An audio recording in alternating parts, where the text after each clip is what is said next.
Overflows. Sex, the ultimate mystical union. Know this as unio mystica or mystical union between male and female. It happens only once in a while.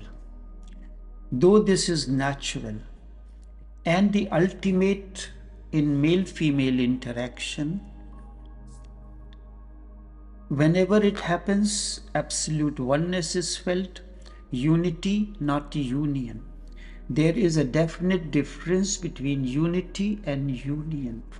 Unity refers to a state of being together, unified or whole, often implying a shared goal or purpose. This happens when the lover and beloved enter into the etheric presence of one another. This ultimate mystical union happens at the level of energy. Bodies dissolve. When bodies dissolve, then you enter into the etheric presence of the life force or the prana-vayu or the electricity of the body. Union, on the other hand, describes the state of joining or merging two or more objects into one another. This merger from the physical body to the etheric body, I will explain in the subsequent insights. While a union can be a result of unity, when two persons utterly disappear into one another and there is not even a screen dividing them, there is no division at all. This mystical union happens. Know this as unio mystica or mystical union. It refers to a profound experience of unity or oneness with the divine or with the universe. This can happen in meditation and also through the male-female sexual interaction. This is much easier. It is often described as religious or spiritual, described in religious or spiritual context where individual experience a sense of merging or transcending their individual identities with something greater. This experience is not considered a symptom of mental illness, rather a deeply personal or often sought after spiritual state, two persons functioning as if they are one persons, two bodies, one soul. It is absolute harmony, love at its peak. No meditation is needed for such a couple. You must have seen in Shiva temple, Shivlingam. Shivlingam simply represents the orgasmic state of two lovers. Shivlingam simply represents Shiva as the masculine energy, and just below that lingam is the symbol of Shakti, the feminine energy, yoni. The Shivlingam and Shakti's yoni are merging, meeting into one another, and finally merging. They have become one and thus have disappeared into one another. And with that, all personality too disappears. That is why this is the only image in the world where there is no face. Just pure energy is symbolized by ling and yoni, the male sexual organ and the female sexual organs. Simply energy is represented, the creative energy, the vital energy, energy out of which the whole of life flows. This is what I mean, the etheric energy, etheric body. Neither does Shakti nor have any face, nor does Shiva has any face. In ultimate deep union, faces are no more meaningful. Personalities have disappeared. You simply become part of one energy. This is meeting of pure energy, and remember, pure energies can dissolve, only pure energies can dissolve into one another. You can place two rocks next to one another, they will remain as rocks but will never melt. This is the rigidity, this is what the obstructs the dissolution. And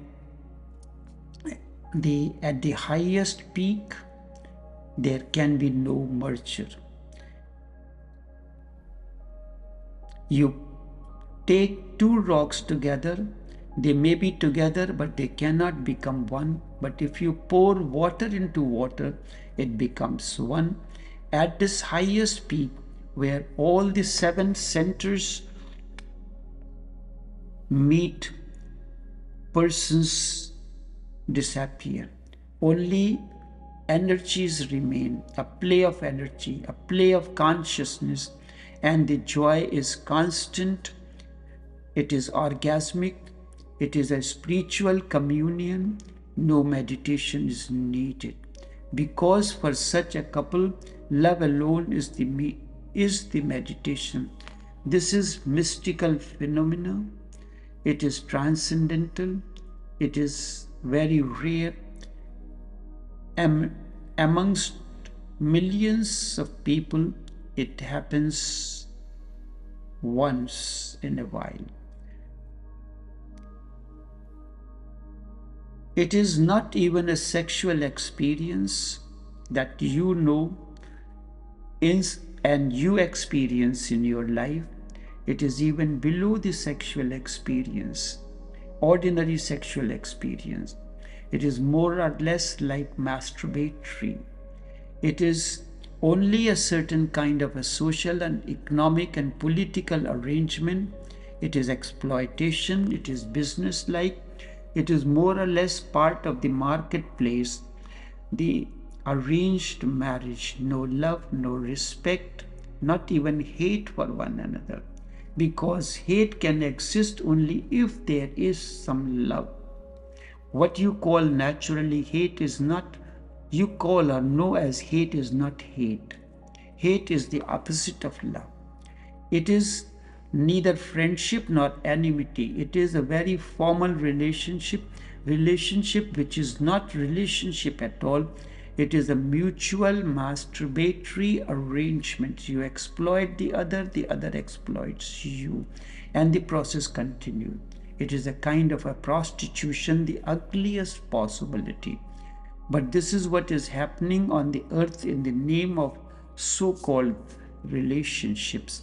And all your arrangements that you call relationship, that you call your love affair, have nothing to do with relationship or love affair. They have simply become economic arrangements or masturbatory arrangements. Indeed, it is impossible to find a soulmate if left to nature by itself. It is almost impossible. But in the East, we have developed a science for this. If you cannot find your soulmate, you can create one. And the science that through which you can create is Tantra. To find a soulmate means to find a person with whom all your seven centers meet naturally and are flowing in harmony with one another. That is impossible to happen. Once in a while it happens between Krishna and Radha, Shiva and Shakti, and it is not that it cannot happen between you and your spouse. In a rare case, it happens. And I know there are couples in whom it is flowing. And when it happens, it is tremendously beautiful. It is like lightning, and you cannot depend on it. You want to read the Bible and you are waiting for depending on the lightning to flash. Only a certain part you can read. And you will not be able to read much either. For a moment it is there, and by the time you have opened the Bible, it is gone. Hence, Tantra has created Tantra was created, is a science, is a scientific approach, it is an alchemy, it can transform your centers, and it can also transform the centers in the others as well. It can create a rhythm and harmony between you and your beloved. That is the beauty of Tantra. It is like bringing electricity into your house and then also in turn bringing the electricity in the house of the other. You can turn on and off this energy, when this light, this electricity, whenever you want, and you can have 1001 uses of it. When there is this kind of electricity flowing into your body, that is why I said sexual interaction leads to creativity and ultimate intelligence in an individual. You can cool your room, you can heat your room, then it is a miracle. These 7 centers in you are nothing but centers of body's electricity. So when I am talking about lightning, do not think of only as a symbol, I mean it literally. If in your body there exists subtle current of electricity, very subtle, but the more subtle it is, the deeper it goes, and the result is phenomenal. It is not visible. Scientists say that all the electricity that your body can create, if put together, it can use to light a 5-candle bulb. It is not much. Quantitatively, it is not much, while quantitatively the atom is not much, but qualitatively it is. If it explodes, it has tremendous energy in it that radiates. These 7 centers, these 7 chakras, Tantra and Yoga have talked about down the ages are nothing but 7 knots in your body's electrical current. They can be changed, they can be rearranged, they can give a new shape or a form. 2 levers can be transformed so deeply that all their 7 chakras can start meeting and merging into one another. Tantra is the science of transforming ordinary lovers into soul mates. And that is the grandeur of Tantra. It can transform the whole earth. It can transform each couple into soul mates. It has not been used in that sense. It is one of the greatest treasures that lying there unused. The day humanity uses it, a new love will surround the earth. The earth will become aglow with new love. Only new men can use it. The new men are homo novus. Homo novus means, in the context of the ancient Rome, it means new man. He is capable of using it. And my emphasis is to create the homo novus in each one of you so that you can explore it and live with that kind of understanding overflowing.